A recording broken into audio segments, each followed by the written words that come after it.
Do you struggle to find answers to your pelvic health problems? Do you feel silenced in your quest to just feel better? Women, girls, sisters, if you have experienced infertility, PCOS, incontinence, painful periods, sexual trauma, and so much more associated with the pelvis, then Women's Pelvis Wellness is a place for you. Me and experts from around the world are joining here to get you the answers to the holistic health that you have been seeking. Please join us in being a pelvis wellness warrior. Hello, everyone, and welcome back to another episode of Women's Pelvis Wellness. Today, I have a special guest with me. Her name is Nina Manolson, and she is actually, we met through a networking group that we are both part of, and I was honestly instantly attracted to you. I don't know what it is, but something with gray hair. I just love women with gray hair, like who just let it go naturally. So I don't know. I've just always been drawn to that. I think a lot of the older ladies in my family, well, they all went gray or white very early. And, you know, I just love them so much. So thank you for being here with us today. And this is a really exciting episode. She's going to talk about our relationships with our bodies. And that's exciting. So if you could just share a bit about yourself and how you got into the work that you do. Absolutely. So first of all, I just want to thank you for the gray hair appreciation. So I grew up with a mom who went gray very early, and I loved her hair. Yeah. And I remember she started to experiment at some point with dye, and I was like, oh, don't do that.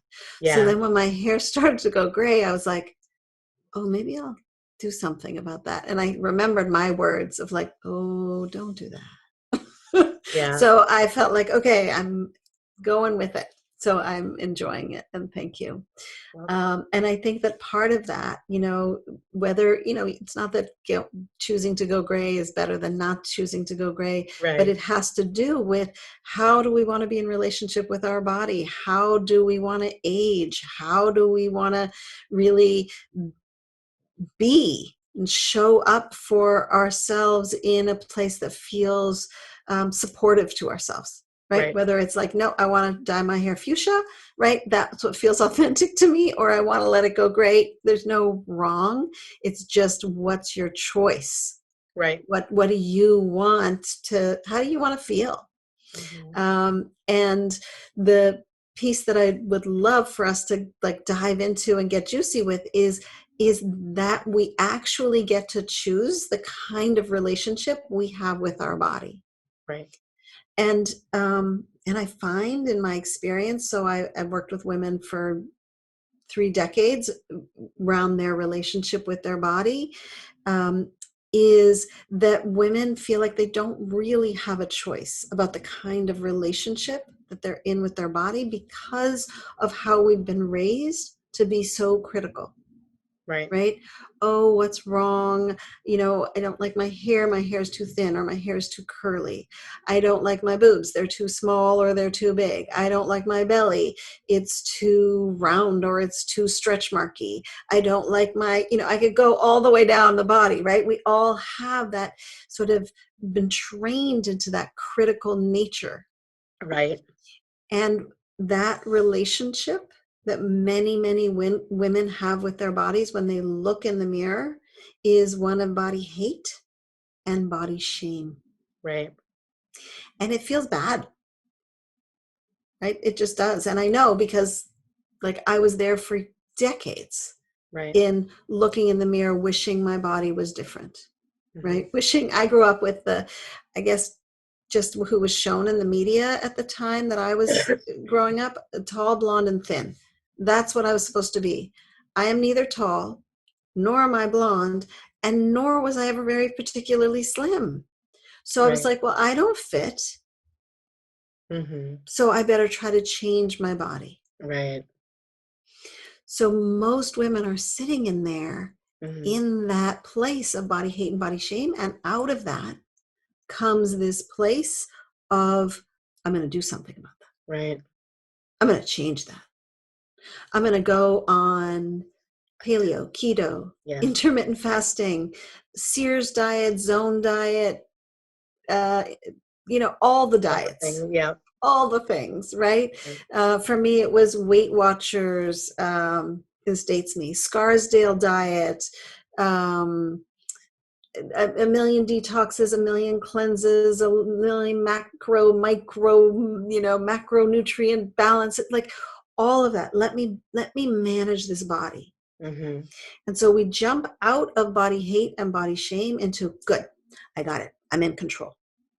Now I've got this recipe and I've got this management model, and it's gonna work. Really, it's gonna work for me. And so we dive in head first, super excited, and it lasts until it doesn't, Right. right? It lasts for a week, it lasts for 2 months, it lasts sometimes for a year or two. Right. And incorporating my work into that is because you can't, no, no physical issue is a physical problem. It starts with energy and emotion, you know, and that inner Yes. mindset. Yeah. So, I mean, if you are only, if you're only going to exercise and diet, but you're not going to work on your inner self, then you're never going to get where you want to be.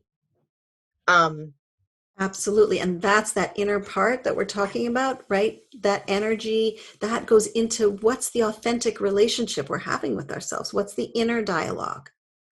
I had What's a the really, mindset? yeah, I had a really interesting experience. My daughter just turned 13 on September 20th, and I had seven seventh grade girls at her party. And listening to them talk about themselves was really sad because I'm like, it's already starting. Not all of them, some of them were fine, but one was complaining because she's a stick. She said my body looks like a toothpick, and the other one said I don't mind my body, but I don't like my face. And it just made me so sad because I said, all of you girls are beautiful. You're all beautiful. I mean, the one who is a stick, I mean, when you look at her parents, I mean, they're little people. I mean, they're petite people. And, the other, I mean, the other kids' parents are not. And I told her she was the most beautiful toothpick in all the land. But that's so perfect, right? Yeah. That's her own brand of beauty, Yeah. right? So that if we can celebrate Yeah. the physical diversity that we all show up with, Right. and then and name it, okay, this is Yeah. my brand of beauty, right? So okay, my brand of beauty is curvy short brunette, okay, that's Yeah. me, Yeah. right? Like Right. each of us has our own way of showing up, Right. and that takes to get out of that cycle of body hate and then body management, right, does take some mindset work, does take some Yeah. energetic shifting, does take some support, because all our culture shows us is, oh, you're a woman living in a body, here are your two options: you can hate your body or you can manage your body. Right. And then what this does is puts us in a diet loop. It's the Yeah. diet cycle. I hate my body. I feel bad. Let me do something about it.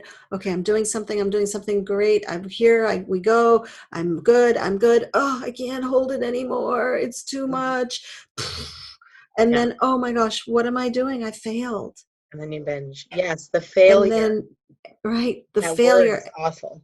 Right. And I hear it all the time when, I invite women into the programs that I do. They're like, I'm afraid because I'm going to fail again. Right. I've failed so many diets. So and then I failed, I feel shame and blame and Right. hate.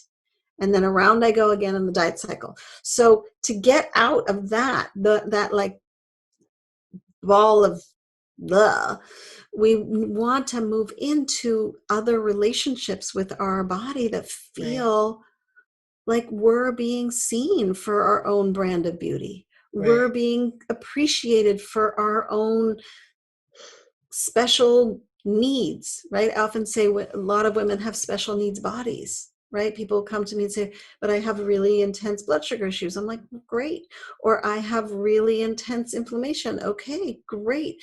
I have really hard time with whatever. Like all of our bodies have special needs. Like if you think about your kids, right? Each of them, even if they're not like labeled like this is a special needs kid, like by the school, that kind of special Yeah. needs. Yeah. But if you think of them, they each have a certain something that they Definitely. need, a vulnerability, Yeah. somewhere where they really need to be met, to Mm-hmm. be nourished, to be a little extra support in that area. Right. One thing that I've heard from a couple of different people, well, I shouldn't say one thing, it's actually two different things, but they tie together. So the I am statements, always saying I am, I am, I am, like affirmations are great and they help a lot of people. But, I can say I am, because my goal weight is like 180 pounds, which is still overweight for my height, but I would love to be 180 pounds and I'm definitely not there.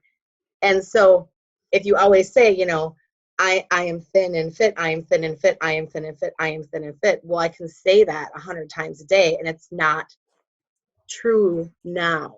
So if you say stuff like, may I know that I am, it kind of honors where you are while trying to get where you're going.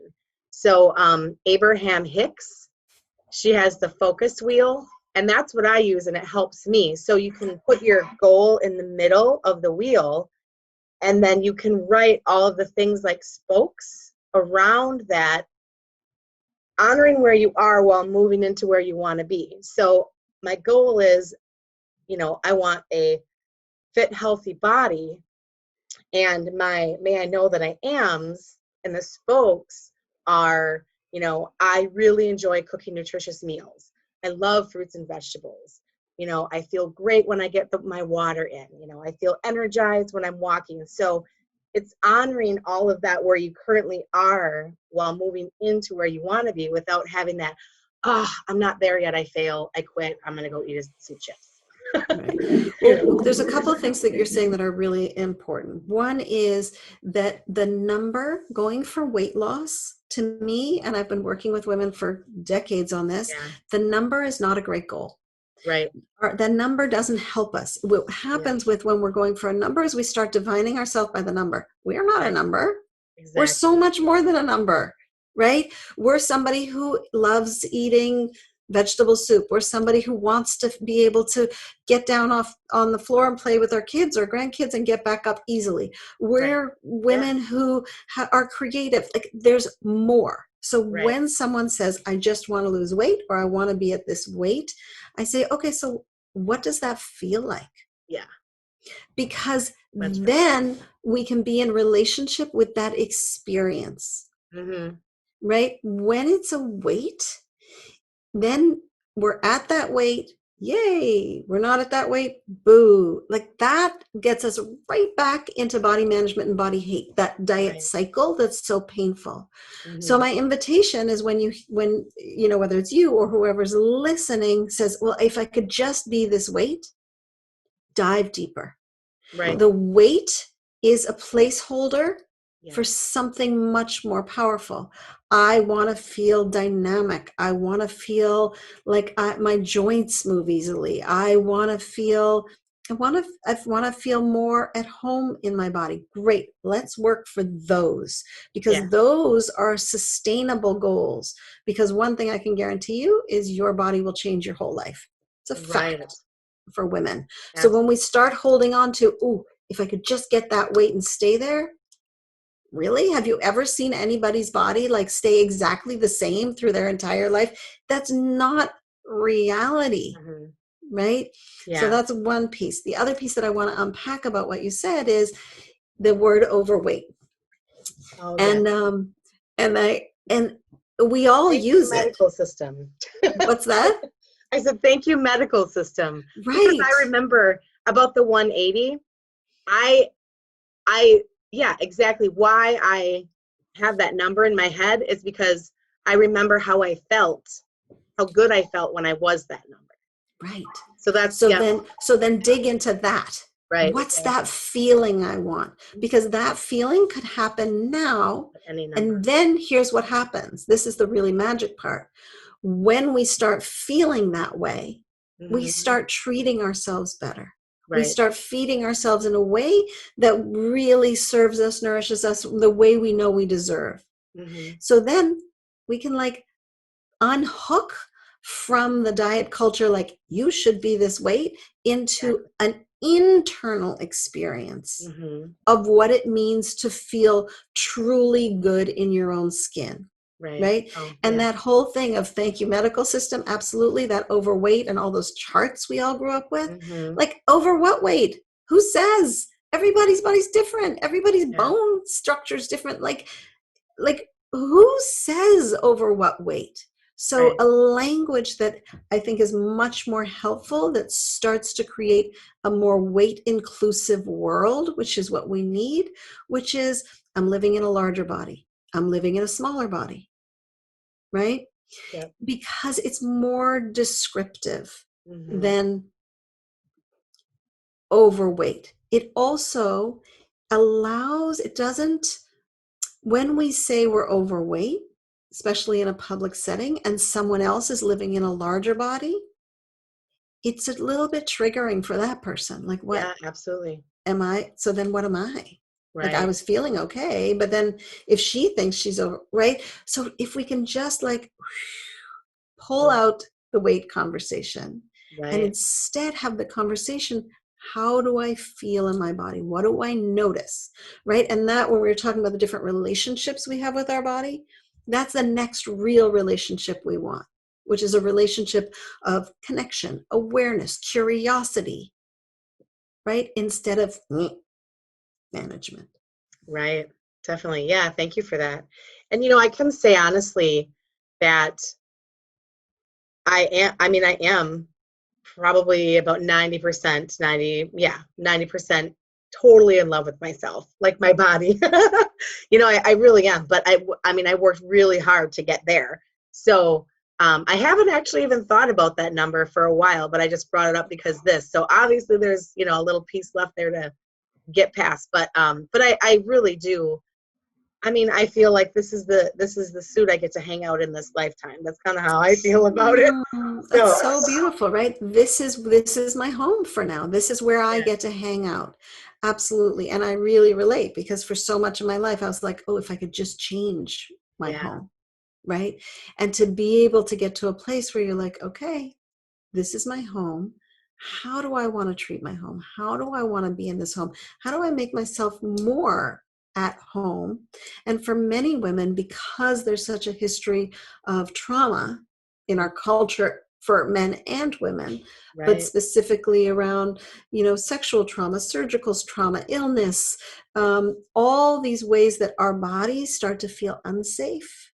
A big piece of creating this place to be a good home is to work through that, right, to be able to make this a safer place. yeah. So when women come and work with you, um, I guess what does it look like? Obviously, it looks different for everybody, and I'm sure that you have like a general program that you follow. But what are the first things that you kind of try to work with them through? Yeah. So the work that I do is body peace work, right? Because what I'm seeing so much is women being at war with their food and their body. Yes. So the whole path, right? This is actually one of my programs, is the body peace path, right? That's what we're walking. We want to be at that place of peace and feeling good. So obviously women have done different kinds of work with themselves, but when women come in, what the first piece that we're looking at is body listening, right? We do the body listening lab. How does my body communicate? How do I know? Am I having cravings all the time? Am I doing this late night eating? Am I doing binging? Often our unwanted eating behavior are big messages for our body talking. And many of us, like I say us because this has been my journey, do this with our body. La, la, la, I can't hear you, Yeah. right? We're like, I don't want to talk to her. Like, talk to the hand. I don't want to deal with you and your needs. It's too much, especially in this world right now that has so much going on that sometimes it feels like, oh, how do I take care of myself more? Like, Right. it's so much. So to be able to notice these places where we go, I wish I wasn't eating that way. I wish I didn't make that choice. I feel bad about what I just ate. Instead, to look at that behavior and go, My body is talking. How do I learn the language of my body? Right? It's like if you're going to Paris, it's a little handy to know a few phrases in French, Right. right? It's nice. Get it to know, get it around a little bit better.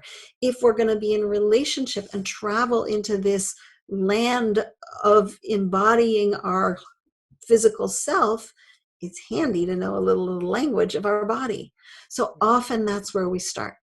And it's amazing to watch the shifts happen very quickly, Mhm. because women are like, oh my gosh, I've been living up here. Like, what should I eat? What did I eat? How many calories? How many grams? Right? Instead of like, what does what does this body really need? Mhm. Right? I'm eating socially and everybody keeps eating. I keep eating, but you know what? I was full 20 minutes ago. Right. Or you know what? I'm eating with a bunch of people who are really, really late eaters, but I'm still hungry. And I stopped eating because I felt ashamed to keep eating, but then I went home and I binged, Yeah. right? So to be in that place of deep listening and Mhm. body respect, because what that develops when we're in that listening, responding relationship is it starts to develop a relationship of trust. Right. And that body trust is foundational for being in body peace, for being in like, oh yeah, I can trust you, instead of feeling like I'm going to make you wrong. You did it. I'm doing this diet so perfectly and I'm still gaining weight. I don't trust you, body. Mhm. Right. And then we get into that Yeah. snarl. So I would say like the first piece, there's a lot more, right? We want to Sure. get into, one of the programs that I offer is compassionate eating. We want to get into how does that come to the table? How do we shift our relationship with all the pressures, right? How do we heal the old body story that's happened of how it is that we got into the snarl with our body, right? There's a lot of work, but that first door to open is really the relationship of deep, like, oh, this is a relationship. I actually want to be in this relationship sustainably. I don't want to continue to manage and hate. Yeah. And then the next piece around how do I learn to truly hear? What is the language of my body? And everybody's body speaks differently, right? I tend to work with a lot of women whose body is speaking in unwanted eating behaviors. That's how they end up on my doorstep. Like, I'm binging all the time. I don't know what to do. I'm, nibbling through the day. I don't know what to do. I'm late night eating all the time. Like, that's just what brings people. But it's really fundamentally, how do I stop the war? How do I Right. stop the war with my food and my body? So to do that, I mean, that's obviously completely mindset, and the inner dialogue of the how. Because I mean, don't you kind of feel like, or maybe not, but like obviously that inner dialogue, like you have to know that you're worth it first. You have to know that you deserve it. You have to know that you're worth it. You have to know that you can have it. You have to know that, all of those things. Is that kind of I like that piece that you're moving through too? Absolutely, there is that piece because often women don't know that they are worth it, but they do know that they can't, they just don't want to be where they are anymore. Right. They Yeah. don't want to be in the war. Like, one of the things that I often hear women, so I work with women generally like, 35 to 75. And the women who are 60s and 70s often say to me, I just don't want to die hating my body.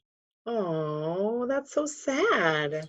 It is very sad, right? And you're hearing it start with 13 13-year years. olds, right? So when I ask, recently I just started the compassionate eating course, and I said, so how many years have people dieted here? The numbers were astounding. 25 years, 35 years, 50 years, 45 years. It was amazing. And then I said, and how does it make you feel when you look at these numbers? And people were like, I am sad and I am mad. Right? Just like you said, it's really Yeah. sad. We spend so much time and energy trying to control ourselves. And if you've been in any relationship in your life at all, you know how control works. Right. Not so well, Yeah. right? You try to control somebody else, they're going to be like, no, no, no. I'm literally having flashbacks from my childhood during this conversation. Say more. Say more. Um, because I was, again, rewording, but this is at the time.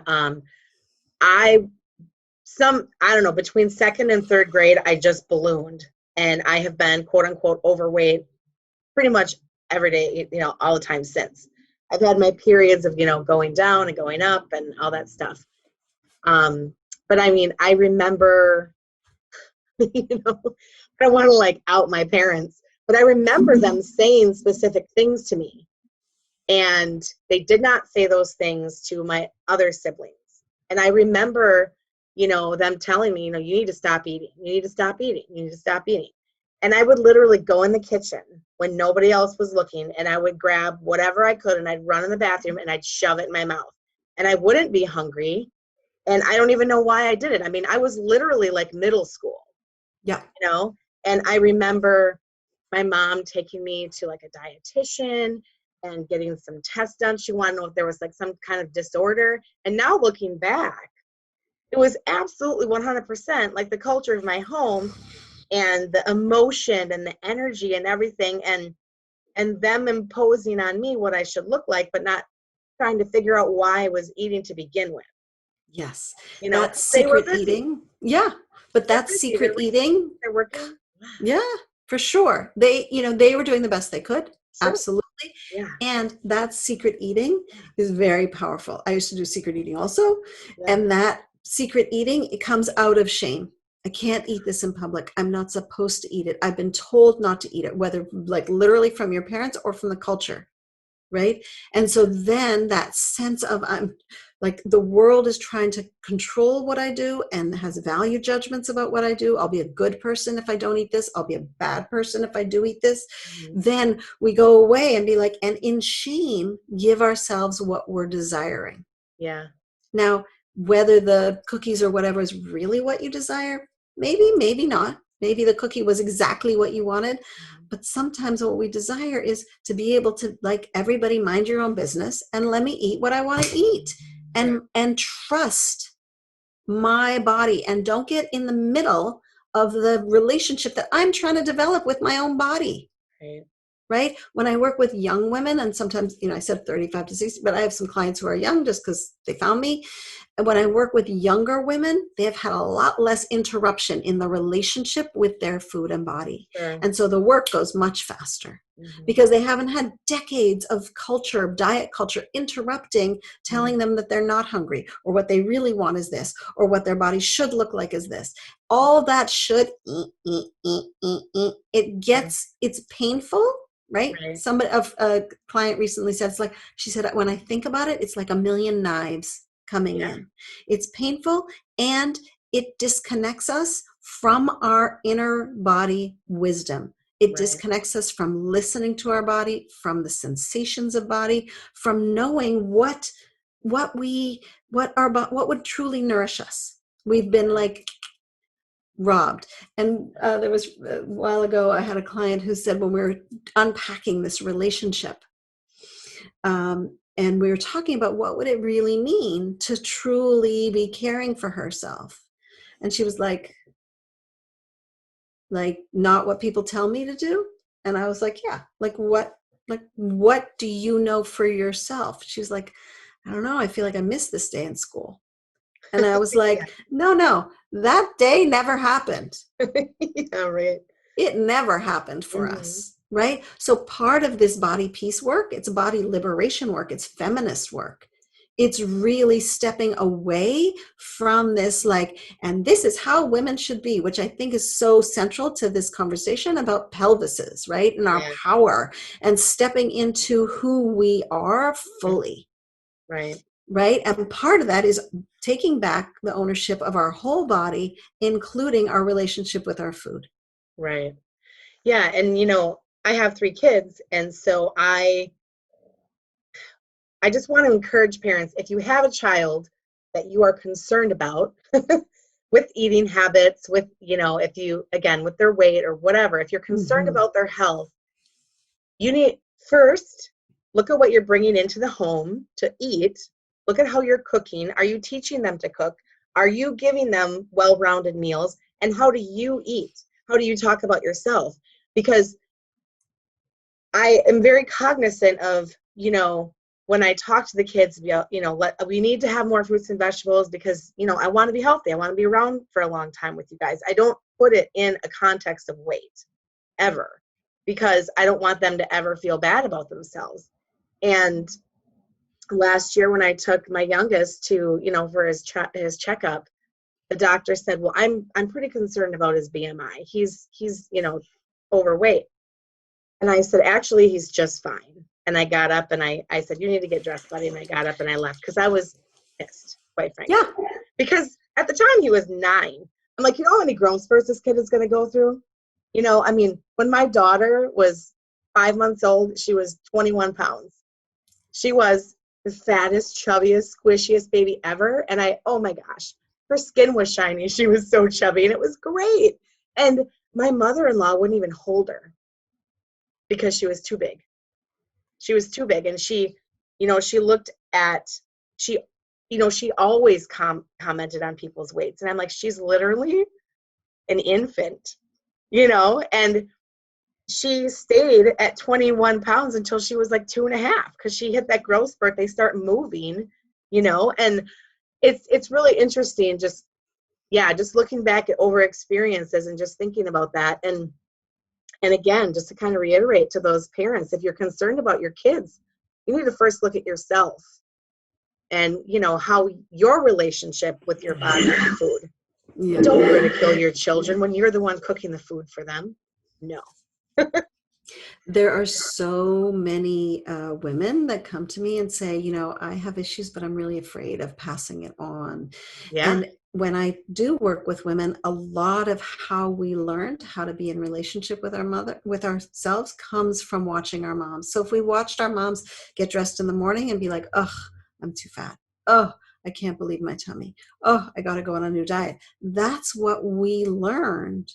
How to be in relationship with our body was to manage her, to be hating her, to be critical, right? And I hear that a lot, like, well, but if I develop this compassion for myself, how am I going to change? And the reality is we've been raised with this idea that shame and blame will propel us to create more nourishing change. That is not what the research says at all.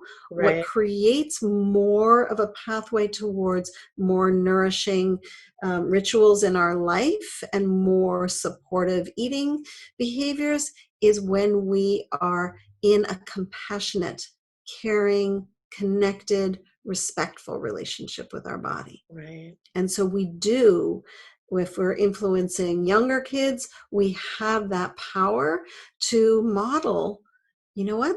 This is my body as it is right now, and I am going to be in a place of kindness. And sometimes loving our body feels like a big stretch. Okay. So that's why there's body peace work, right? Like body peace work is, we don't have to be completely in love with another country to be at peace with them, but we can be respectful. We can be kind. We can extend support, right? So being in a place of body peace is so powerful, because then sure, does sometimes loving ourselves and feeling all that show up? Absolutely. But we're in a base place of being kind to ourselves. Yeah. Yeah, that's really beautiful. And, to go back to, again, because I'm in that space, I keep going back to the kids because I have, 13, 14, 13 and 10-year-old. And, they're just developing, their periods are just starting, and having a really healthy relationship with their body and with food can honestly help them through any, PMS they may have. And really good solid nutrition is going to help them, through their whole cycle. Because when you have crappy food, I mean, it really does. It causes more of the cramping and the bloating and the mood swings and all of that stuff. And their bodies are changing so rapidly, and they don't know what the hell's going on. Right. So to be able to model that and to speak to that, like our bodies change. They will, over and over and over again. And there's a very powerful piece of research that's come out in the last 10 years or so, but that there are two places where our children are most, or where women are most vulnerable to eating disorders. And that is coming into fertility and leaving fertility. Right? So if you think about it, into adolescence, how much our bodies changed. Like, Yeah. it's dramatic. And coming out of fertility, perimenopause, menopause, postmenopause, it's a big shift, right? Our hormones are like, whee! Yeah. And those two shifts are very hard for us to tolerate in a culture that expects our body to stay static. Mm-hmm. And so when our bodies are in this wildly transformative time, we say, oh my gosh, I'm going to be in control. What's the diet I better be on to try to stay the same? Well, staying the same is never going to happen. Right. Yeah. So to be able to model and speak to our kids and speak to ourselves in the reality, change is the nature of Right. bodies. Yeah. Thank goodness, right? You Yeah. think about your whole body changes if you're pregnant, your whole body changes post-pregnancy, your whole body changes if you're ill, your whole body heals and changes again as it's, it changes again as it's healing, Yeah. right? To be able to have that, excuse me, that sense of assurance that your body will in fact change. Yeah. And yeah, thankfully. I mean, I remember telling, just all my girlfriends, throughout the years, if I just want to get into that dress again, or I just want to do this again. And I'm like, you wore that dress in college, girlfriend. You've had 2 kids since then. Yes. Or like how many clothes I saved for so many years because I was eventually going to fit into them. And I thought to myself one time, I said, even if I got back down again, quote unquote, to that weight, my body has shifted. It's not going to look the Yes. same anyway. It will And so not. now I really just focus on feeling good and feeling strong. That's what works for me. I like to feel good and I like to feel strong. And I don't do that, or that doesn't happen for me when I get in those slumps where I'm eating crappy, which Well, definitely happened at the beginning of the shutdown. for so many women, Yeah. right? But there's something you said that's very powerful. You said, I focus on feeling strong. So in the way that our diets don't work, so the statistics are alarming. 95% of people who go on diets gain their weight back, if not more, in 2 to 5 years, right? Yeah. That's the statistic. So if we look at, the reality is this whole body hate, body shame, body management, that diet cycle, it just doesn't work, right? But what does work, what research has borne out, is that when we're strong, when we're physically active, when we are in movement, when we are in motion, when we are agile, that has health benefits, Mm-hmm. right? Dieting, what does it make? It makes for more dieting. And what Right. does more dieting do? Creates disordered eating. What like the most, when you look at eating disorders, the most powerful predictor for an eating disorder is dieting. Oh, yeah. Right? So dieting actually is a recipe for a not supportive relationship with your body. Yeah. When you're saying, I want to be strong, great. Let's go move. Let's be active. All of those things that make us feel strong, both mentally, emotionally, and physically, those things have research that says, yeah, that's going to help you feel good in your life. That's going to give you longevity. That's going to support wellness. Mm-hmm. Right? So when people look at the diets, like, I'm just doing a wellness thing, I'm doing this wellness cleanse, I'm doing this detox, I'm like we're in the land of actually, like, statistics that don't go well for women in terms of their relationship with their bodies. So I got a question. I actually do a cleanse like just 3 times a year, and it's only for a week. And it's specifically, to help detox my liver and gallbladder. Mm-hmm. I mean, is that okay to do? So I think it really depends on you, right? I don't really, and I used to lead cleanses and detoxes like I was 100% health coaching. My experience of doing that for many years is most women then boomerang in some way. Yeah. There's the biology of deprivation. When we feel deprived Sure. in some way, whoosh, it goes that way. And so what I found, even though people are like, oh my God, I feel so great, it feels so fabulous, is that there was a boomerang effect. There was a slingshot, like it just boomeranged back Yeah. into, oh gosh, I'm not doing that. I feel bad about myself. I'm not doing that. And when I finished, I missed all my Yeah. whatever I was eating before. And so I ate more of it. Yeah. What I think is more powerful is to having a sort of a more like, there's no restriction, because Right. then we can be in a place of truly nourishing our Yeah. body.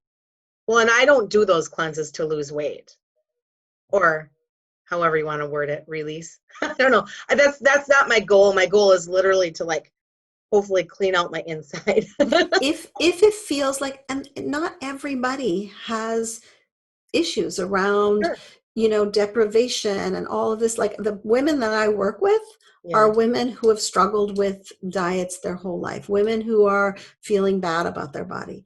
If you're in a place where, you know what, I can experiment with my food and it has no impact, there's no kickback of me then wanting, 5 bags of cookies Yeah. because for 5 days I didn't have cookies, right? Yeah. Like I've if that's definitely had not that an issue, experience for sure. right? Yeah. If that's not an issue for you, then, and it doesn't interrupt your solid relationship with your food and your body, Right. then fine, right? Some people are like, but my husband, he just does this regimented thing. I'm like, great, if that works for him and that's not his issue, kudos, fine. That's Right. his relationship with his food and body. Well, Who am yeah. I to get in the middle of that one? And men and women have very different body chemistry and very different hormone cycles. Yes. And ladies, we cannot compare ourselves to men. And also, this is something interesting I learned while doing this podcast. I didn't know that our entire nutritional guidelines were based on men. Oh It's yeah. all it's all based on men. And then I sat back and I thought, I'm like, this entire nation was built by men. Like all the systems were built by men, for men. Like nobody gave a thought to, If you ever hey, sit on an airplane, I'm like, yeah, every time I sit on a plane, I'm like, this was not designed for my body. This was designed for man, right? yeah, I'm not comfortable. I get in yeah, every car. This was not designed for me. yeah. This was designed for a man. Mm-hmm. Like literally all you have to do is sit in chairs to remember that most of the metrics that our medical, architectural design world uses is men, Yeah, right? And same when it comes to eating. And I don't mean men and women, I mean more of a feminine model versus a masculine model. sure. So the Yeah, masculine model towards nutrition, this many grams of this many grams of that, and this many macros, this many this, like yeah, really like baseball, right? Here are the yep, stats. yep, Women, the more feminine model, again, I'm not saying men and women because it yep, crosses genders, but the more absolutely. feminine model is I'm listening, I'm Yeah. hearing, I'm attending to. It comes from an intuitive place. I'm in a place of trust. I'm in a place of safety. Mm-hmm. And one thing that I always stress to women too is to know your norms. And if you've got this really great connected relationship with your body, and you have a healthy relationship with food, that's going to help you honestly with all of the things that I help women with. But also, if something is a little off within your body, you're going to notice it a lot sooner Yes. because you're so connected. That's the perfect place to wrap it up. Yeah, wonderful. So, Nina, do you want to just shout out and just share with everybody how they can find you and if you have anything coming up? Yeah. So the best place to find me is on my website, which is ninamanolson.com. And I have a bunch of different things coming up. I have a body listening lab coming up. I have a compassionate eating course coming up. I have the body peace path coming up. There's also opportunities to work individually. I have a group that's just for providers, for other health coaches and therapists. Oh, yeah. So there's a lot on the menu That's for you great. to And I'm choose assuming all from. that's on your website. It's all on my website under Work With Wonderful. Me. Thank you so much for being here today. I think this is really, the foundation. This is the bedrock. So this is a really key piece to all health in every Yes, aspect. it really is. Amy, thank you Wonderful. so much for having me. It's a Thank you delight for to being talk here. to you. Thank you for joining me today on Women's Pelvis Wellness, where you can be heard. Because remember, if you're not being heard, you're not being helped.